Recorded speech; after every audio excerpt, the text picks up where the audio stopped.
Hello, Elliot Glazer here, St. Dunstan's Episcopal Church in Tulsa, Oklahoma. It's May 15th, 2020.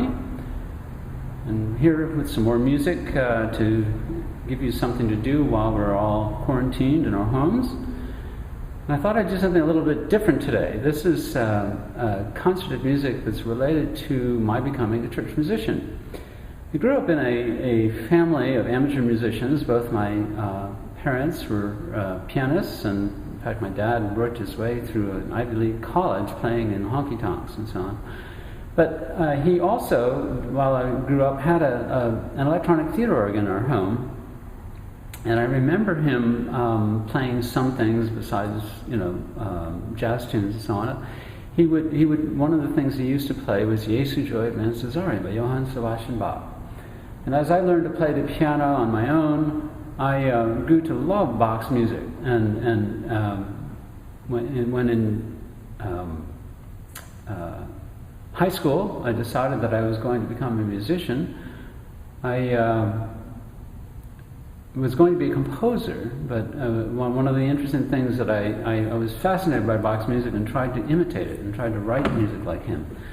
Well, composers don't have a very lucrative career path. I mean, mostly do things like what history people who major in history do. They go to college, get a doctorate, and then they teach other history majors. Well, composers do the same thing. They go to college and then they become professors and teach other people. When I went to college, I found that in my junior year, I had just stopped playing the flute, and somebody suggested to me that I might like to try the organ. And at the time, I really didn't have much of a conception of the organ, except that you played funeral dirges and things like that. And so I tried it, and I found, I have all this wonderful Bach to play, and I was just very excited. And so I had a great time with it. Well, I did follow the basic career path of a composer. I graduated and went on actually to a master's degree, but interrupted it partway to take a teaching position in a small college.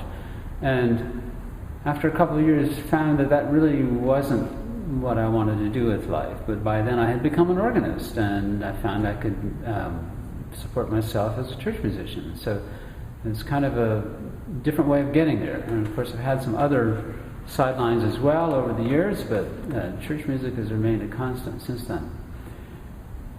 Also, while I was growing up, I went to a summer camp, church camp, where one of the directors was also an amateur organist, and one of the things that he used to play was a Bach fugue, which I would like to start with tonight. It's the little fugue in G minor, which distinguishes it from the great Prelude and Fugue in G minor that Bach wrote. You'll probably recognize it.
During his lifetime, Bach didn't have very much music published.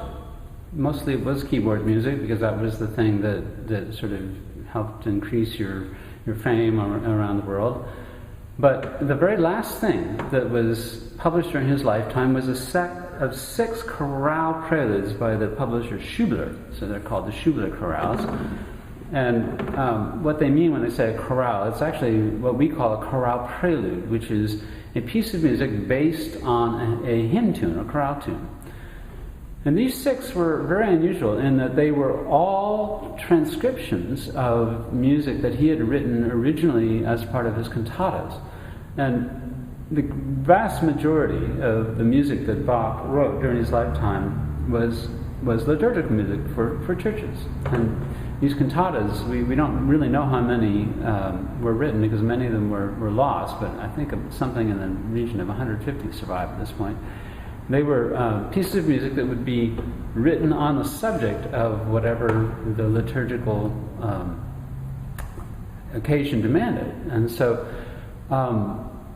they would be performed every Sunday. He wrote hundreds of these things, and these 6 Schubler chorales are all arias from these cantatas, except for one, which probably is an aria from one of the lost cantatas.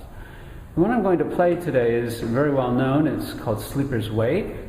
It's from a cantata which is about the parable that Jesus gives in the Bible, talking about the 10 wise and foolish virgins, who some had the oil in their lamps and some didn't. And Bach turned this into a cantata about Jesus' advent. So we're waiting for Jesus to come. He's the bridegroom with the church of the bride, which is what the liturgical setting is. And this particular setting in the cantata is for orchestra, or strings, and the tenor section of the choir. And it's absolutely beautiful. And this is the time where Zion hears the watchman singing. He's coming. We've got to be ready for this. So beautiful, beautiful, beautiful music. And this is a whole different side of Bach, his melodious side, where he wrote beautiful, wonderful music for many instruments, and in this case for voices as well. You will hear when I play the basic setting is for the strings, but then when the tenors sing, this will be the sound that sounds sort of like a trumpet or a reed that you'll hear, and that's the chorale, Sleeper's Wake.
Next I'd like to play a piece of music by a composer named Dietrich Buxtehude, somebody that most of you probably haven't heard of.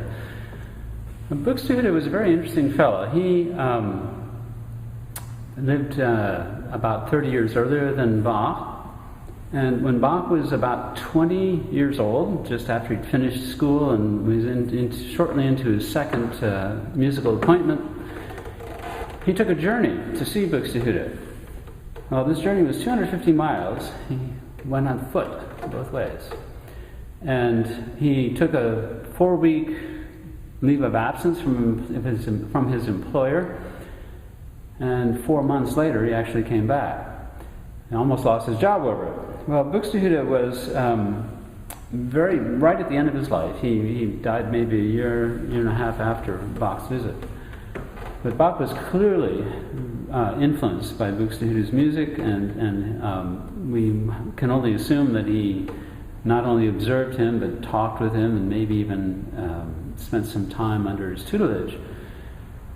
What I'm going to play is a wonderful piece of music called the Prelude, Fugue, and Chaconne in C major.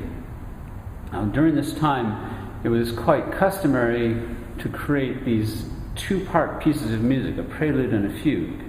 The fugue is a contrapuntal piece. It would have what it's like the first one that I played, where you start out with a single line of music in one voice, and then it's imitated in the other voices and repeated throughout the piece of music. And preludes are usually more free form, sometimes taking the form of a toccata or just a pretty piece of music to sort of begin the piece. Well, Buxtehude did something rather unusual here. He took the prelude and the fugue, and then he followed it with a chaconne. A chaconne is a type of theme and variations, and so what you'll hear is actually this very fiery, almost toccata-like prelude. There's a fugue which repeats its subject over and over and over again, and then it has a little bit of an interlude between the fugue and the chaconne, and comes to a stop, and the pedal starts up with this big theme, and then on top of it there's all this other music. In fact, if you're familiar with the Pachelbel canon, that's actually a chaconne, and what you have is this bass line that keeps repeating throughout with all this other stuff that happens on top, and that's what happens here. So Buxtehude's Prelude, Fugue, and Chaconne in C major.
I'd like to finish with a piece by Bach, which is also in 3 movements, but he took a very different approach to this. I don't know if this was specifically inspired by the Buxtehude piece that we just heard, but it bears some similarities. It starts with a toccata, which is usually a very showy piece of music. In this case, first with the hands and then with the feet.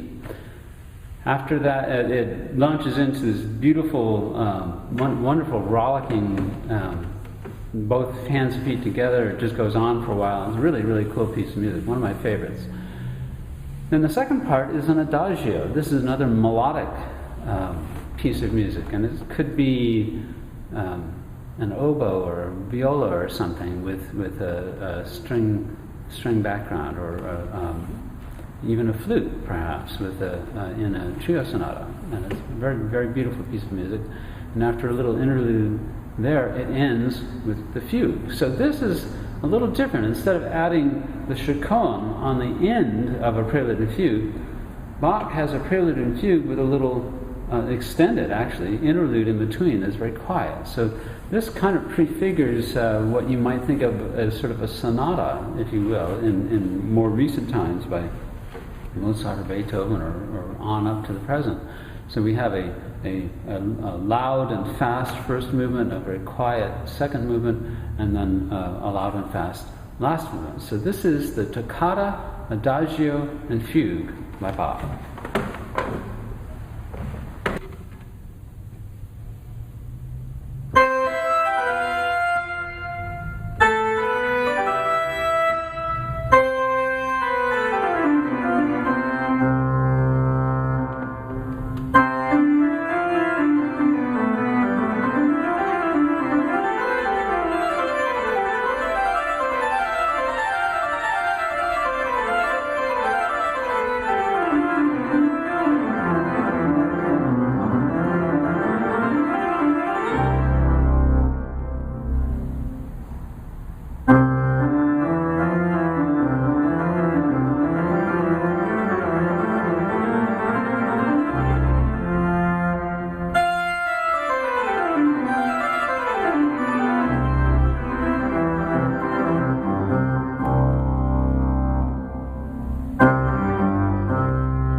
Thanks for listening. We'll see you next time.